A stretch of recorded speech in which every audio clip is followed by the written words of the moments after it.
दा दसे सम बिदिनो आं सोरनिबाफोर कमेन्ट सफैना सफैया दसे समल' थागोन गैया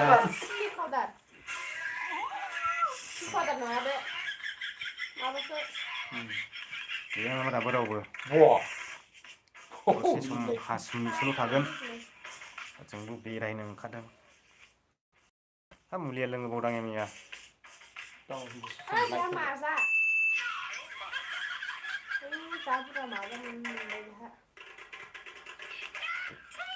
बोरो गैया माथो दाबो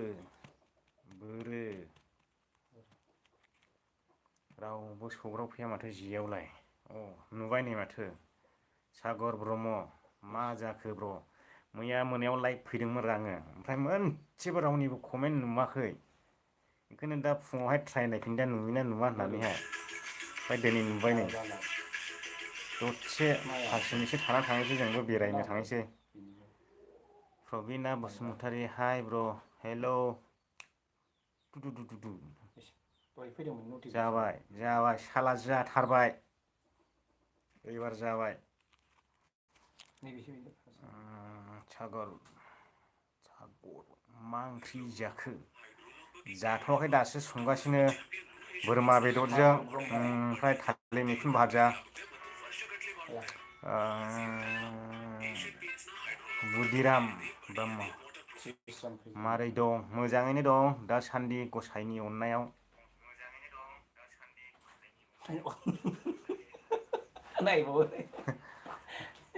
आंलाय माखौरि इख' जाहैखोरा सोंदों मनिषा नार्जारि हेलौ आदा हाय प्रबिना बसुमतारी माला हिन्जाव लागोन ब्रादार हिनजावा दंखायो माथो आंनि न'आव आराम थागासिनो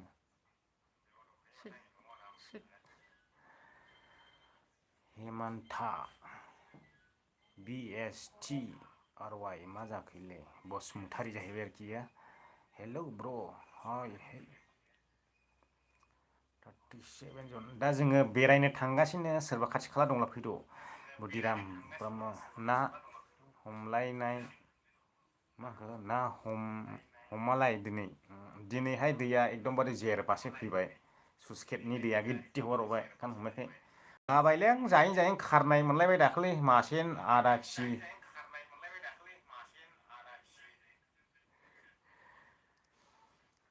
बिगाल्स हेल' हाय नानि मोननि चेनेल बियो बर' केमेरा मा नाम जाखोलै बर' केमेरानो मै दं आदा आङो दङ जाहैबाय दाबो कर्नाटक स्टेटनि सिङाव थानाय मान्डिया डिस्ट्रिक्टआवनो आङो दङ हांग्रिनालि गामियाव हांग्रिलि गामि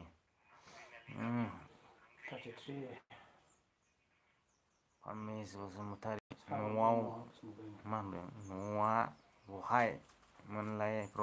नोंना आंना चिरां जिल्लानि सिङाव सागर बोरमा ओंख्रि नामा ब्र औ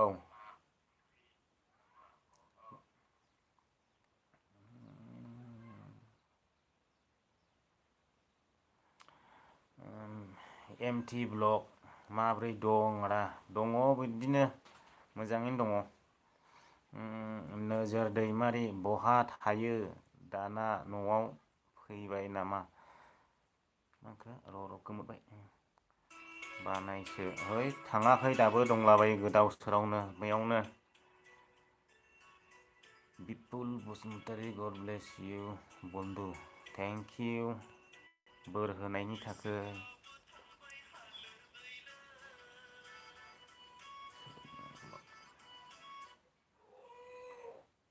सनु ना सानु जाखोरा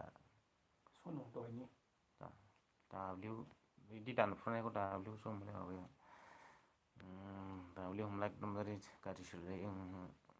गोहोम बसुमतारी ओइ आदा ना गोरान ना दंना गैला गोमोबाय थायोलै थांगासिनो आंबो आंग्रेलियाव आंग्रिलि नङालै हांग्रिलिसो हांग्रिलि ओइसजोंसो मा खालामदों आदा दं दसे सम मैया लाइभ जायाखैमोन नालाय कमेन्ट नुवाखैमोन बेखौनो ट्राय खालामफिनदों दा नुयोना नुवा होननानै मा बुस्थु जाफिनबाय गाहाम बसुमतारी जोंनावबो बेरायनो फैलाय बबे जायगायावहाय एमटि ब्लक मालायनिफ्राय मा होनखो मावगोन मालानिफ्राय मावगोन खामानिखौ थांनानैसो नायनांगौ जानानै दं खामानिया थांनानैसो नायगोन र' बुधबारफ्राव थांनोसै गाहाम बसुमतारीया होनदों माखो हामफाराव जायखिया हामफारा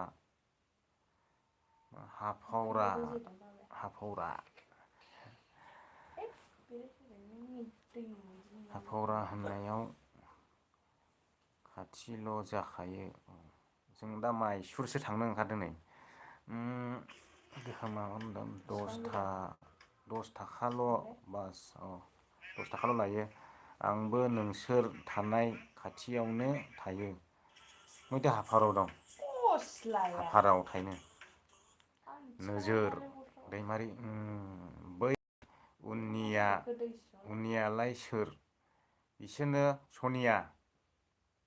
नुहरलायबाय नै सनियाखौ सोर सोर दं आदा दङ बिसोरो बिफा फिसा बिमा फिसा ओमफ्राय आं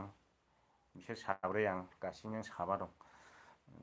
प्रबिना बसुमतारी हिनजावा सोर बे दाख्लै जिसिबि सालायनायनि बिब' माथो मबाइलाबो थाबथालायबाय नामा केमेरायानो माबा उन सिगां नुलाबायदों थाबथाबाय बायदि मोनदां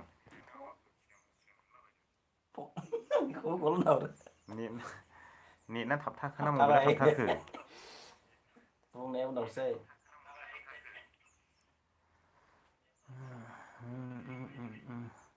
मोजां ना दा खबरफ्रा बिदिनोसै मोजां गाज्रिनि गेजेरावनो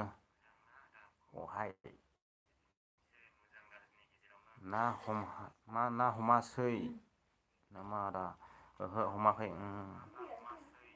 दिरहा बिटिवाइ माला थांगोन आदा बेंगलरनिफ्राय डिसेम्बरसोआव एरायनो हागौ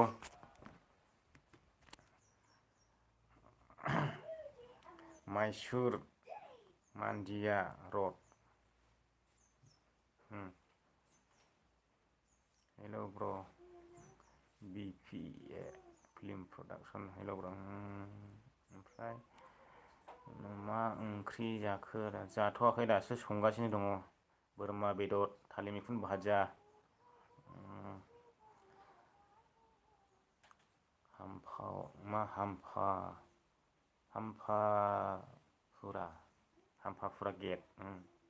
हामफाफुरा गेट होनो आं मिथियालै रामाना मा होनखो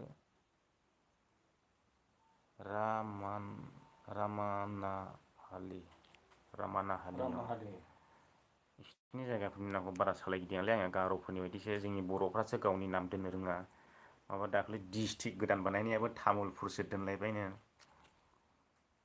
तामुलपुर बर'नि नाम मोनसे लानो रोङा जोंनि बर'आ माबा गोदाव सोराव मिक्स माबासो दोनजोबो आंलाय गासैखौबो सोलायजाजोबनोसो लुबैयो मालाय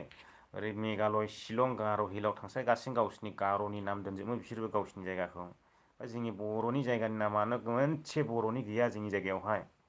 अनेक जायगा गिदिंनानै नुबाय ओमफ्राय नै ओरै फैदो बिसोरनिबो गावसिनि भाषानि नाम गोजा ओमफ्राय जोंनि बर'नि गैया माबा दाख्लैनि डिस्ट्रिक्ट गोदान बानायनायाबो माबा तामुलपुरसो दोनलायबायनो सिगांनिफ्रायनो तामुलपुर गाबज्रिखानाय तामुलपुराखि बर'नि नाम नामालै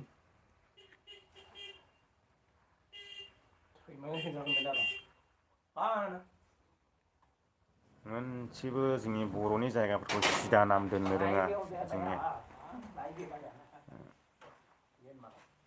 दान्दिराज नार्जारि माला फैगोन आसामाव बेंलाय फंबाय आं डिसेम्बरसोआव सहैनो हागौदां जेम्स नार्जारि माथो लाइक माखो माथो लाइकखौनो थुना होआ रावबो नायोल' आं हले थुना होबाय सुके थेंक इउ गोजोननाय थाबाय सुरुवात खालामजेननायनि थाखाय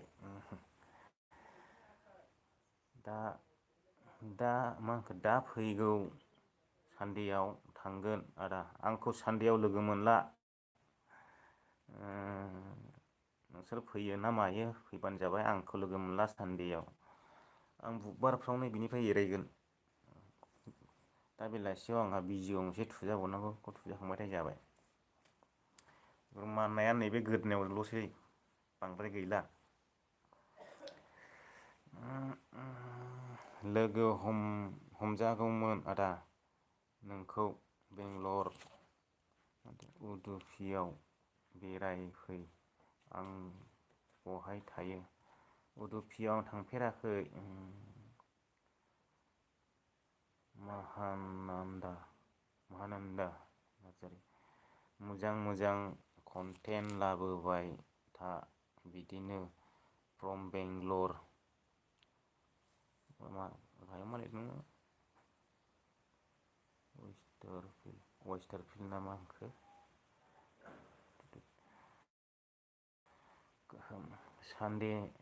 सान्दियानि बिफाया सिनायखायोमोन आंखौ बावबायसो नामाथाय दाबा आंबो मिथिला नोंसोर लोगो मोनलायलासो सिनायसिगोन प्रबिना रियाक्टिंखौ मोजां खालाम ब्रदर राइटिंखौ मोजां खालाम राइटिं बिरखां अफिसियेल ब्लग हेल' आदा माब्रै दङ मोजाङैनो दङ दासान्दि एसबि क्रिएसन अफिसियेल हिनजाव लादोलै नों बिहावसो दा UK09 दाबो हामा नामा आदा मानिया हामथ'वाखैथ' आरोलै ललिपप हाय हेल' बाबुल बसुमतारी हाय लाभ फ्रम चेन्नाइ मानि बिल जाखैलाय कारेन्ट जोंनि आसामनियाव माबायदि मोनो नै बिसिना बेफोरबायदि न'आवनो रानफैयो नै कारेन्ट बिला नों बिनिफ्राय अनलाइनबो खालामहरनो हाबाय जोंनि आसामाव बिदि मोनो माबा अफिससो थांनो हैनांगौ घन्टा नांगौला ससे हगारलै बे बिल देखायनायखौ एसे सोलोंना लाथों आसाम सरकारा बांद्राय जाम्बाथारलै ओरैनो बै कारेन्ट माबाफोरनोहाय बेथनबानो होयो आसाम गभर्नमेन्टनिफ्राय बेखिनिखौ मावनो हाया आरोखि बिसिनि नायनो बिला बेसेबां जादों बेसेबां जायाखै मास मोनसेयावहाय बेबायदि बिल रानबा फैयो नै दासो राननानै थांलायबाय नै थांनाङा जेरावबो न'आवनो सफैयो नोंथांमोना नुवाखैसो जानो हागौ मोजां देखायथारनोलां उल्था जादों नामा उल्था जायाखै बेनो मोजां देखायथारनां केमेरायावहाय बिदि रानफैयो नै टटेल बेसेबां जाखो नायद' मास मोनथामनि मोननैनि मास मोनसेनिजों मास मोननै मोनथामनि बावनो कारेक्ट फैजोबखायो 1300 बेसेबांल' 1300 तेइस थाखा टटेल मास मोनथामसो जाबायदां मास मोनथामनिखा हलाय जिर'बावसो नै गेजेर मासावहाय गैया जिर' केबि मा KW मा जायो कारेन्टनिबा आं मिथिला दे 1323 थाखाल' नै मास मोनथामजों एफा गिदिर मेचिन सालायो ओमफ्राय नोंथांमोना दिन्थिखाबायना मेचिनखौहाय फाग्लासो बेबायदि बिल सफैनांगौना न'आव कारेन्टनि बिला कमेन्ट नायफिननि र' दाबो खामानियावसो दं दे बि गार्लस मोनना फेमिलिया बेयावनो थायो नामा न'आ रेल नामा न'आ रेल नङा मालायनि मालिकनि हेल' गुड मर्निं सार होद सार बुंनाङालै बे माबासो होनदां B12 बैसो होनदां आसोला आसोला मेथाइ खनग्राया गोथां बिलाइ र'लै दानि मेथाइखौ रिपिट खालामगोनलां मारै खनामोन लायो ससे खनगौलां गोसोआवनो गैयालै आंनाव दं नोंनाव दं गोथां बिलाइया मानो सिरिलांनाय सिरि लांखोना रानलांखो होखायो सुनिल दैमारि हारसा हेल' गारदोंमोन ब्र' बियो अखा अखा दं नामा मा अखा दंलै अखा हादों नामा हादों होनाखै दं नामासो होनदों बिरखां अफिसियेल ब्लग नानि मोनालाय मा खामगासिनो दङ जि सुदों सासे जि सुदों सासे ओंखाम संदों हाब बाजैया आंनि गस्लाखौ सुना होजोब्बाय नामालै गैला नों गस्लाया मोनामनायखौलाय फुनजोब्बाय मोनामजोबखाबाय मैखुन बेरजोबखायो गाननो बाखायो गस्लाखौनो बेगाव सोनानै दोनैनो सुनो बानानैनो मैखुन बेरनानै थालायो मोनाम आयना सिबोनाजोबलायखायो सुनो बानानैनो गानना मथा मथि गस्लाखौनो सानसु फंबाय हरबाय हनै ओइ मा होनदों नोंलाय अलाखौलाय नै माबा नोंनि मेथाइखौ खनफिननो नागिरबाय बेखायनोथ' रा नायनानै नेखाबाय आङो गोथां बिलाइया आयौ खनबावबाय सिरिलांबाय खनदों हनै नों मेथाइखौ बोरै बोरै होनोमोनलाय बोरै बोरै मोननो मेथाइआ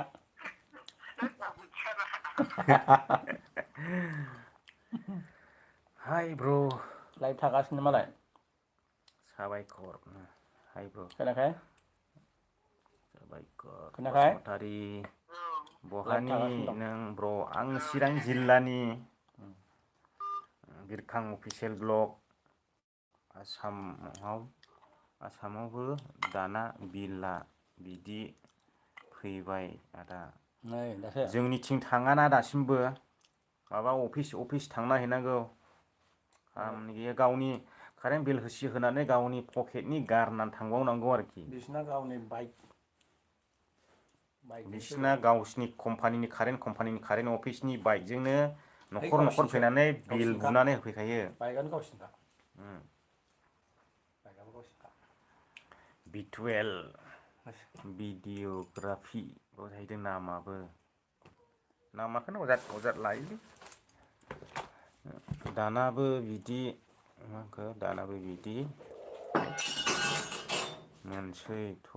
कारेन्ट बिलआ जोंनि हरैजों थांथ'वाखैदां अनलाइनबो हरनो हायो बिला सफैग्रोयोरा ओमफ्राय अनलाइन हरनो हायो बेजों ब्रादार आंबो बेंगालरावनो थायो नोंनि ना हमनायखौ नुना मालाबा हमहैनोसो सान्दों हागोन हमफैनो ब्र दैया सुइसगेटना गिददि हगारबाय गैला जोंनिया JCB सालायग्राया हनै हाय हेल' होनहरद' हाय हेल' ओंखाम जानो नागिरदों जोंहा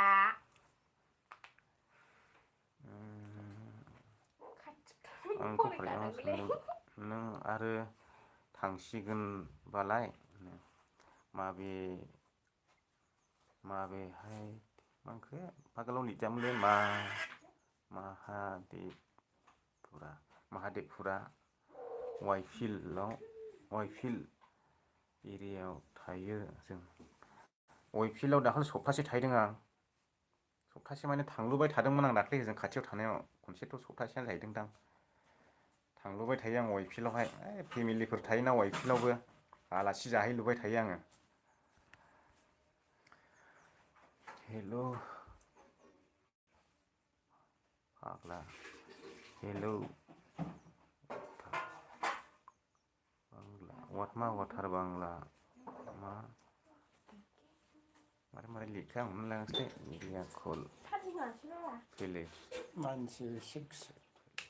आं बारा हमनो हायासैलै नोंनि लिरनायखौहाय आसामावबो बिदि जाबाय बोरा आदा अनलाइन हायो दाना अनलाइन हायो हानाया ओमफ्राय अनलाइन हायो हानाया बेबायदि बिल सफैग्रोनांगौ न'आव बिनि उनावसो अनलाइन हरनांगौ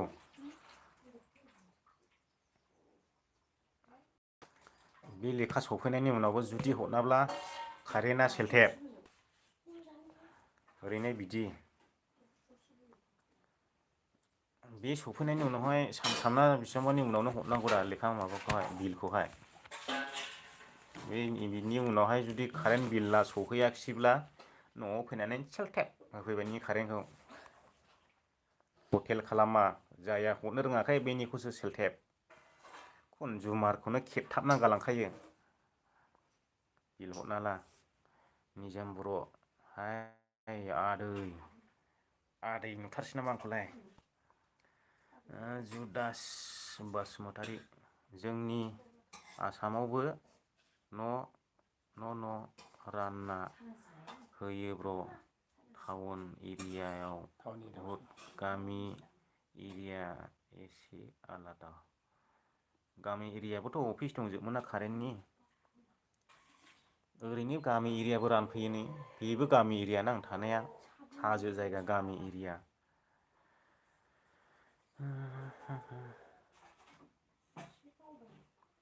जोंनाबो कारेन्ट बिलखौ होफैग्रा जाबाय होफैखानांगौरा बिसोरो इसोरनि खामानिखा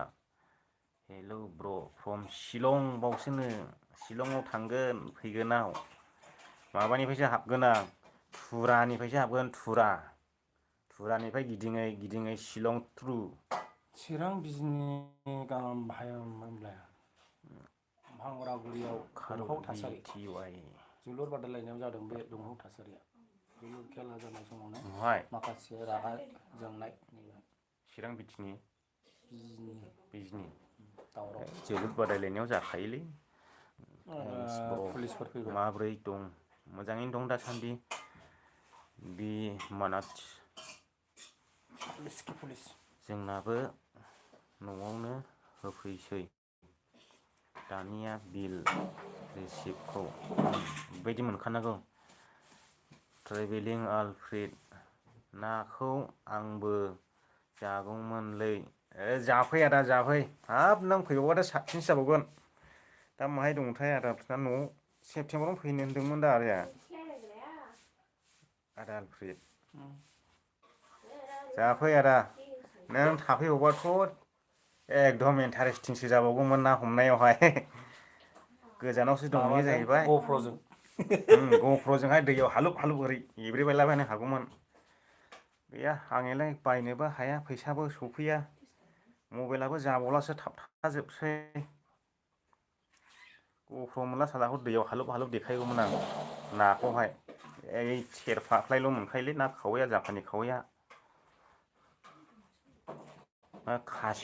खासेवखौहाय मानसिफ्रा आंखौ बुथारदों होनबाय थालायसियो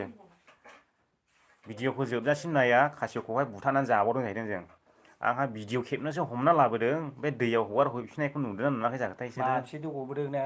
माबेसे बिदि लोगो मोनबोदों खासेयाव मासेबो हमाखै ओमफ्राय लास्टआव मासे मोननायखौहाय भिडिअ' खालामोलै हमनानै लाबोबाय रुमावहाय ओमफ्राय दैयाव हगार हरफिनबाय नायाना मानसिफ्रा भिडिअ'खौ जोबजासे ओमफ्राय सर्टकाट कमेन्ट हरबाय हमजागोनबो नोंसोरो खासेव बुथारनाया जाहरबाय आरोखि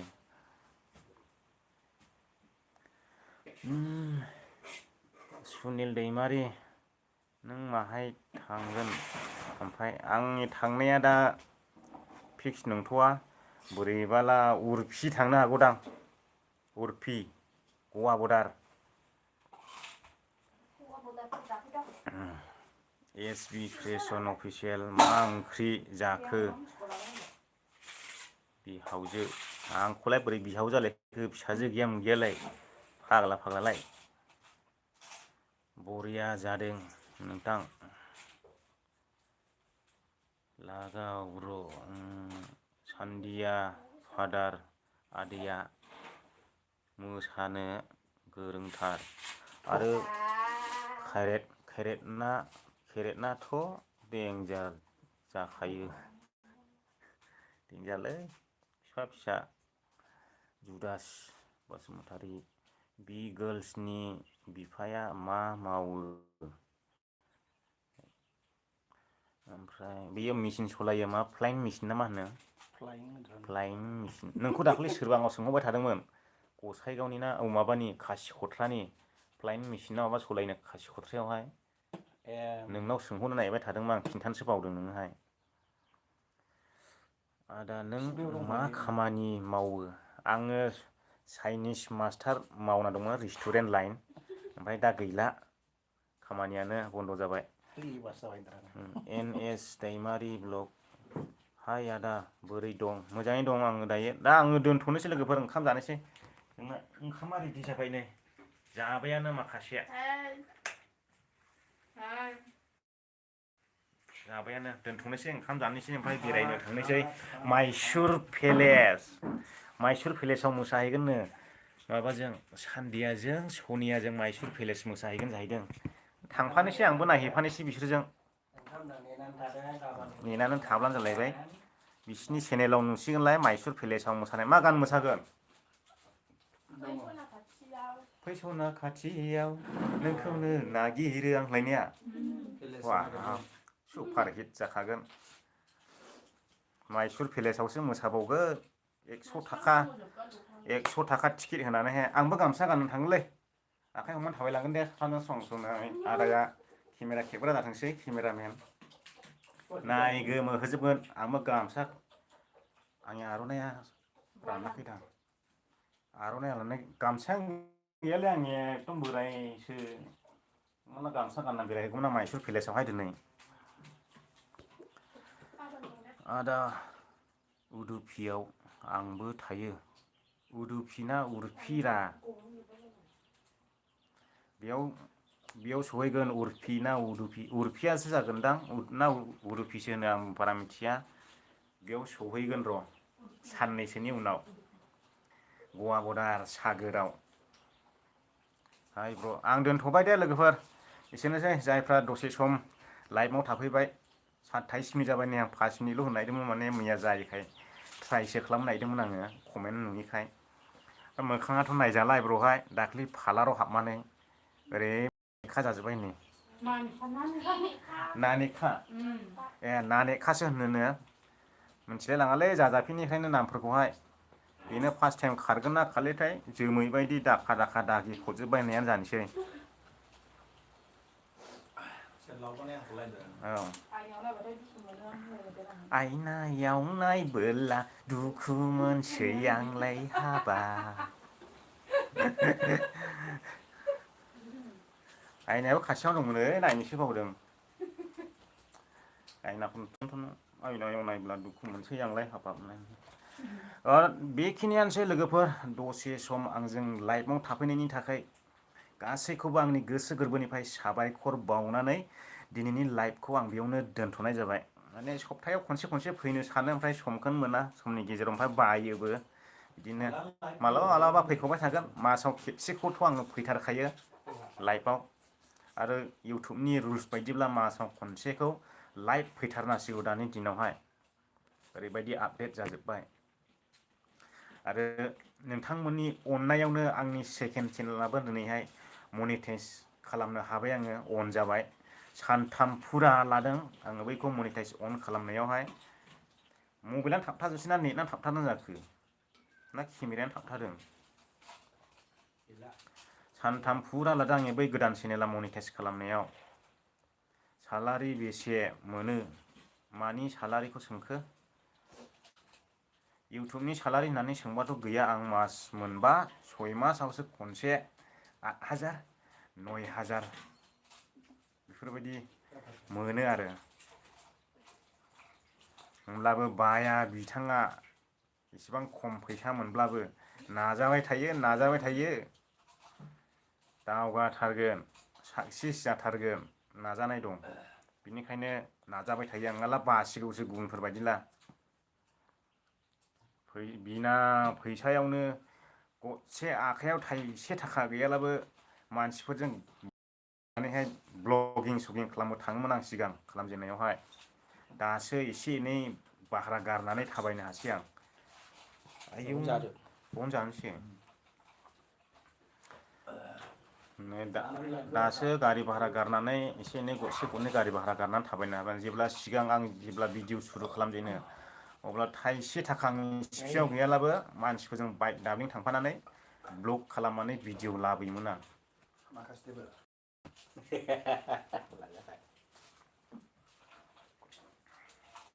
ओमफ्राय मेन थांखियानो जाबाय आंनि दानि केमेरा नांगौ आंनोहाय गप्र केमेरा नङाला जाया गप्र कन्ट्रेक्टारफोरनावहाय बिलाबायमोन आं रावबो हरथारालै बायनानै हरदोलै गंसेसो सार हरलाबाय आं कन्ट्रेक्टारफोरखौहाय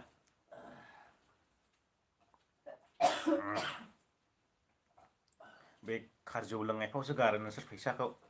आङो गप्र गंसे बायना हरलाबायहरना रावबो हरनो राजि जाया बहा दङ ब्र बिजित गोरा बसुमतारी आङो दा माबायाव दङ कर्नाटक स्टेटनि मान्डिया डिस्ट्रिक्टआव दङ हांग्रेलि गामियाव आं ओंखाम जानोसै लोगोफोर दोनथ'नोसै गोदान ब्लग नुनो मोनगोनलाय दिनैहाय सानदोंमोन गामसा गाननानै माइसुर पेलेस बेरायहैनो जायोना जाया र' सान्दियामोनाथ' दख'ना गानजोबखागोन सानैबो माबा पाब्लिक रिएक्सन होनोना मायदिखौहाय जोंखौ सोर माबायदि नायो बैखौहाय नायनो नागिरदों आरोखि दाखालिनि सौथुलायनायखौ नुवाखै दाखालिनिया सान्दियाखौ नायनायहाय सौथुलायदों बोराया बैयावहाय गराय गाखोहैला औ स्ल' मसन होना होलायदां खालदिया लामानिफ्राय थांबाय नामा थांथ'वाखै बेयावनो दङ ना हमाखै नामा ब्र ना हमनो माने सुइस गेट नाखौ दैयाव गिदि हगार हरबाय आखाइ सुयो जोंखौ फुख्रिनि नासो हमदों नंजोबावदों होनबाय दा मानसिफ्रा फुरानायाना भिडिअखौहाय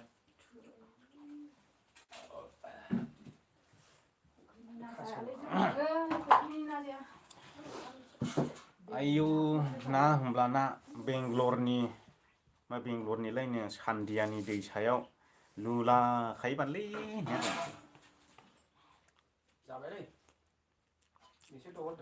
थालिर मैखुन बाथोन आं लाइफआव थाना ओंखाम जाफेनालै लाजियो आं आंनि चेनेलाव बेदर मा होनखो बेदर जानायनिल' फैसिगोन आदा बेंलाय MRBBNB मारै नाम दोनना लायो नामखौनो मोजांखौनो दोनना लानो रोङा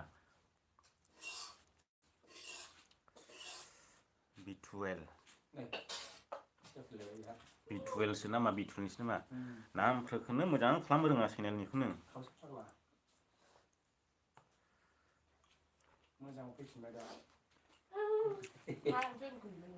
खालदियाम मा खालदियामोनखौबो देखाय नायनो लुबैदों सान्दियासोरा खालदिया नङा ओंखाम जागासिनो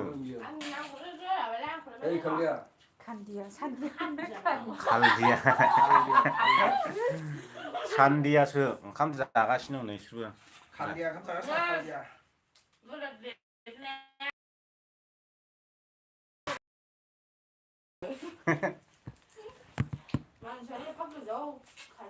आंनिफ्राय जौसिनबावरा सान्दियाया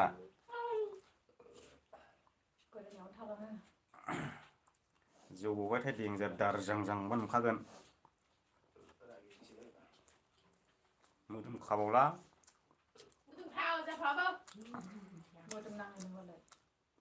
मोदोम खागोन आरो एसे राउन्ड किप सिबनाया बार थांलायनायनि एसे मोदोम खाबावला बै माबानि रिबेलनि एक्टरामोनलाय प्रभास बायदि दारजांजांबा नुखागोन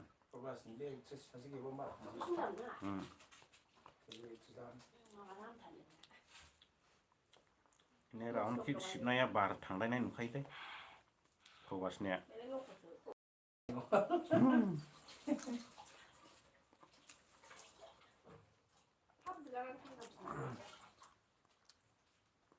मास्टारसो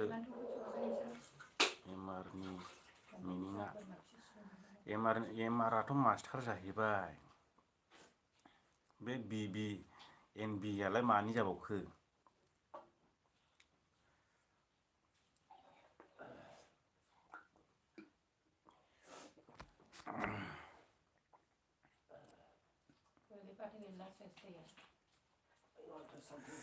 नायदोलै सान्थिया नोंखौ नायनोनो हनै मा हा माबा सुगोन एफा गोजान नुलायलालाय नायदो हनै सान्थिया नोंखौ नायनो लोगोफोर दासो ओंखाम जाखांना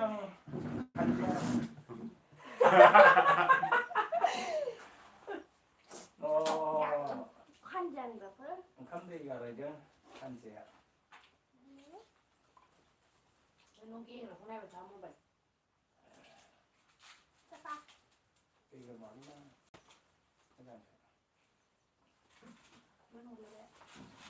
खानदेल बिफा होबाय खानदेल गेजेरखादा आङो ना दा समाव हरजोबगोन आं नैबेखौ बयाखौहाय नै मावजोब्बाय बदिया होद हरबायबो नामा आंसो जिरायनोसै खान्दिया का बाबु मैं आं माबा खामान्डार बायदि नोंनि खालामसैलै खामान्डार बायदि नुखायो देन्जारनो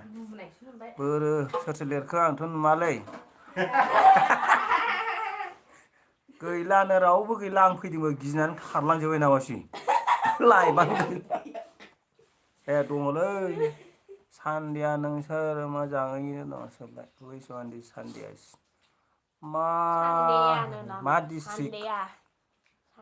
मा डिस्ट्रिक्ट कर्नाटकायाव आदै मोजां देखायरानो सान्दिया आरो सनियाखौ मोजां देखायरा ब्र खोमा खेबनानै देखायनोसै नामा दे मोखां नुवाखै ना ओरैजाय गोथां नोंखौ नुवाखै दा बिलाइ सिंगार नामा ओइ गोथां बिलाइ सिंगारसो बाव जायो जाखांबाय लोगोफोर बाजै नामा नोंनि बाजै नामा नोंनि नङा सान्दिया बिलाइ बाजैया बिसो ओंखाम जाखांबाय जोंहा हेल' मा डिस्ट्रिक्ट आदै मान्ड्या डिस्ट्रिक्ट बियो मान्ड्या कर्नाटकनि मान्ड्या डिस्ट्रिक्ट मान्ड्या मा थाबथा थुब्रा मबाइलालाय ओरै थांबा ओरै फैबोलायनायसो मा डिस्ट्रिक्ट आदै मानदे बेलाय मा हिहि हाहा बेलाय रिटुवेल मा हिहि हाहा बेलाय हिहि हाहा बावसो सासे खावसेखौ जाहै नंगौ जाफै खावसंखौ आस्सा मेरला दं जाफै दाख्लै मेरला गाहरला बायदोंसो खावसंखौ यास हेल' आदै मोजाङै दं बरिया मा जाखोमोन बेलाय आदै बेसेबां बोसोर जाहैखो नोंसोरो 6 यार ओमफ्राय आदा नोंखौ हिर' नुखायो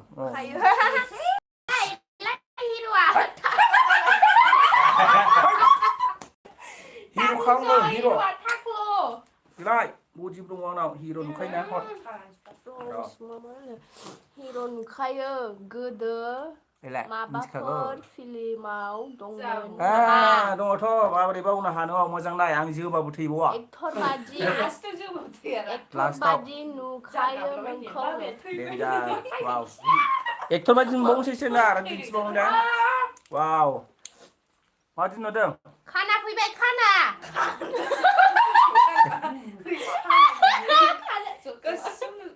माथो नै साइज नुयोना आंखौ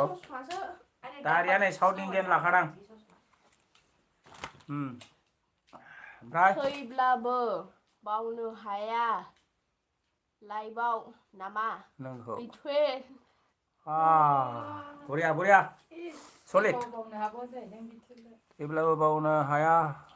लाबाय नामा yes लाइबाव नामा हाबलाय मोजां नुदों दे आदै yes thank you cut बै थायो बेखौ साइजखौनो एबाराव हमसैलाय रावत र' आरो बेखौ मा होदों बेरायहैनांगौलै आदै इन्टारेस्टार माथो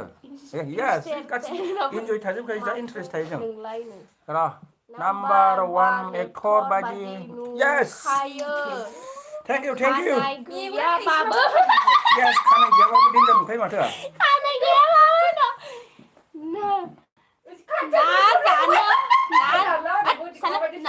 ना जानो थांगोन आदै ए बौदि सोमावबाय आङो नै एक्टरा मा फिल्मावबो बिदि सोमावनाय दंद्रा इनिया औ मा मेगन जानाय ब्र' मा मेगन मेगना बुनाय नुबाय बे मा मेगन मैगं जानाय ब्र' माबासो ना बाथोनलै नास्राय निस्लानि बाथोन आइ दाय मोनायाव नास्रायजों जारिजों जागोन लोथौसो मा मैगं जाखो ब्र' दे मा नेक्स्ट गुड गसाइ गुड बोलबाय मा गसाल ना मा बिलाय खुंना उरुलै गसाल खुना देखायदोलाय आदै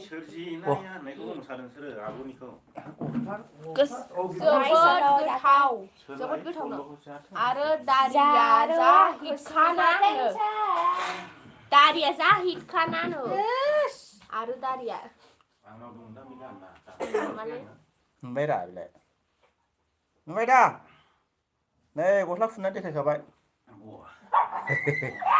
बडि दिन्थिरा बडि खाथा खाथा ना बडिफ्रा लागाव आदै फिल्माव हमलायनायाव बिदि सोमावलायनाय दं दा दिनजासो गोलोमबायबोलै नोंसोर लाइफ थायै थायै इन्टारेस्ट लानानै ओंखाम जाखांदोंमोन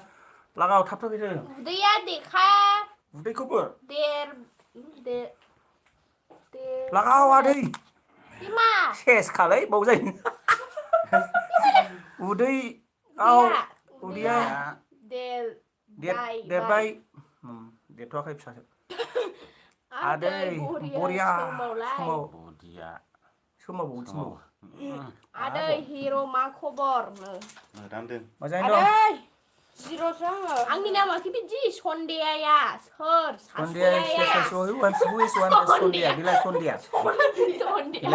मानसियाखौ एखे नुदों नुखायो ना हिट नुखायो आंखौ र' दंबावो हिट दंबावो डेन्जार नुदों आदै मा मोदानखो बडियालाय मोदानजोब्बायसो आयना बायदि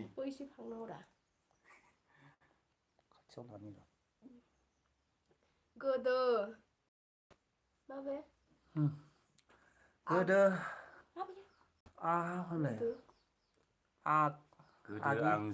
आंजों बुलाय बारनाय फोरों जानायखौ बावबाय नामा गावसो बारबोदों बेथुलसो बे बेथुल आदै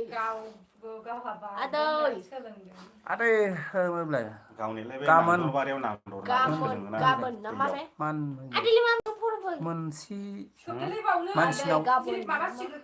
बे आदै गाबोनलै नोंसिनाव बेरायहैनोसै आं माइसुराव दं वाव दानो थांगासिनो दं नै जों माइसुराव बेरायनो थांगासिनो दं माइसुर पेलेस बडियानो गैया माथोनो मा बडि गैया बडियानो गैया माथो दा दोनबानो एक्सआव हाय आबौ मा ओंख्रि जाखो आबौ माबा बोराय नामा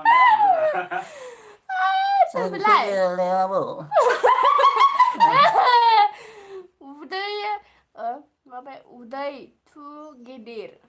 उदैल' गिदिर मेरी बात कीजिए क्या लगाव आदै आर्मी बडि नुदों ओमफ्राय उदै गिदिर बानाय मोनायाव ना गावहै नांगौ गैया गैया दैया जा गिदिर जाबायलै दैयानो जा गिदिर उदालगुरि फैखांबाय नामा दै मोना गैया थाङाखै उदालगुरियाव Hi, थांगोन देनां थांगोन र' Adoy. देनां थांबा थांगोन From Bangalore लै Who is Bangalore Rupal Narzary he is from Bangalore ना रुपल बा नार्जारी आदै डेन्जार हागौलै नों बरिया आदा माबेलाय बोथोरा माबोरै ओइ बरिया बोथोरा बारहावाजों मोजांथार मा बियो from बोराय Bangalore बायलै Whitefield बोराय बायलै आबौ नोंनो बोरायबो from Bangalore माबे Whitefield होनोलै बोरायनो Whitefield ना बेलाय Whitefield-निफ्राय बुंहरदों हि आदा Hi, ओंखाम आदा जाबाय नामा yes जाखांबाय नामा? जाखांबाय just now बेथ'ल' रदों आदा बेंलाया बेंलाया ना जायै जायै फुंबाय थाबाय नामा फुंलाय जाफुंबायलै बियो थारबाय नामा रा जिसपि गार्लस खौनाव नोंसो माथो जिसपि गार्लखौ नुवासै माथो नुगोन र' आदै आदै आं माइसुराव राव दं दं दा बास स्टेपआव माबा बास स्टेप बास स्टपाव फै नुगोन आदै मैसुर एसे बास स्टपाव एसे टपिकआ एसे टपिया खुलाय एसे एसे साउथ सावलेन मास्टारनिसो आंबो हेल' आदा आदै आरो बाजै आरो नानिमोन खबरा मारै दं जा मोजाङै दं डेन्स खालामनायालाय हिट जायोमोन नों अके हायासै बेलाय दिनै जिसपि सालायाखै नामा ओहो आबौना गैया सालायाखै बना दिनै बना नानि जाखोमोनबा मा मोनथिबो ओंख्रि आं जाखो आदै मिथिलाबो आं बाथोन ना बाथोन सोर आदा आदै मादै माथो आदै मादै लादोंनो लादो जिसपि सलायनाया ग्राया बोरो आदै बेलाय थाखुमादों आदै मादै लाइभआव लादो थाखुमायो आदै मादै लादो बेसेबां हरदों आदै मादै लादो आदै मादै लादो फैबाय आंबो आबौहायलै अहाय सोरबेलाय के के गयारि नोलै आदै मादै लादो थोद फाग्लानो थोद फाग्लि आदै मादै नानि माबेलाय नानि मोना सानैबो नामा आदा सानैयानो नामानो सानैयानो मा खालामबाय दं नों फैदोलाय लाइभआव आदा बलि गैथ'लालाय हाय आबार फैबाय आर्मि फैबाय नै आर्मि मेन फैबाय आर्मि नानि ना जानो मोना फुबाय नोंलाय नोंहा नोंलाय मा खालामबाय दं ओरैनो दं आदा बेंलाया मायाव थांखोनो नोंहा सोरगोआव थांबाय इयो आरो मा ओंख्रि जाखो ओंख्रिलाय नास्राय लोथौ ओमफ्राय चिकेन बिरानि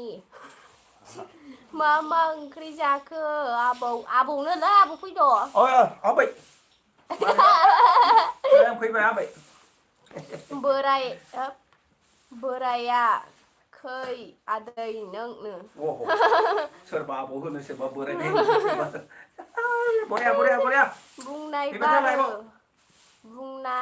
बुंनायबाबो जाहिद नुखादों नोंखौ आबौनो हायनानि एबार माइकेल जेक्सननि मोसाना हगारलाय ब्लग माइकेल जेक्सन मोसानाय एबाराव माब्रै बाबा Which one? Oh, dangerous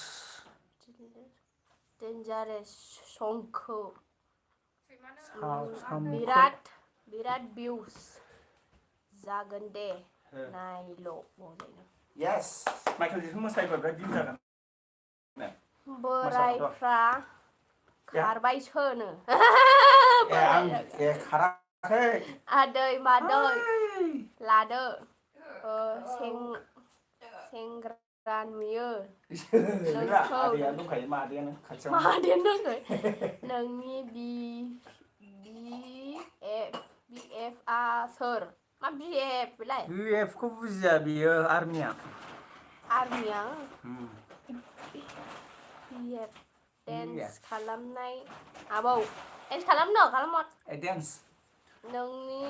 BF आ सोर खनसे डेन्स खालामलाय आबौनो डेन्स खालामनो डेन्स खालाम मोसानाय थादा आंना मोसानोदा मा मेथाइजों मोसानोदा इन्ट्रेस्टिं थार नानिमोन नोंसासो बिदिनो जानांगौ लाइफआव सोर नोंनि समखौ नस्थ' देखायलायसाय जेसपि सालायदोलाय नोंनि बिनि मुङा रमल गान्ना बिखा नार्जारिसो फैदोना गैया रावबो फैयासैलाय ओंखाम जाबायना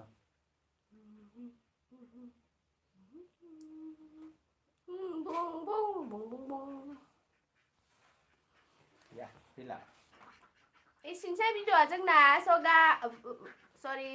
लोगोफोर जों दोनसै भिडिअ'खौ ब्लगा जाबाय बोलने के लिए नोंबो फै जाबाय गैखाला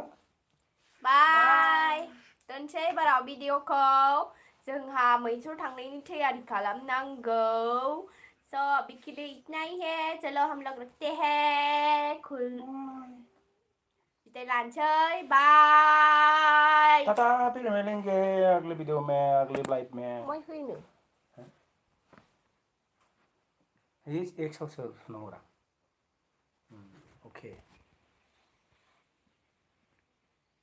Are you sure you won't stop?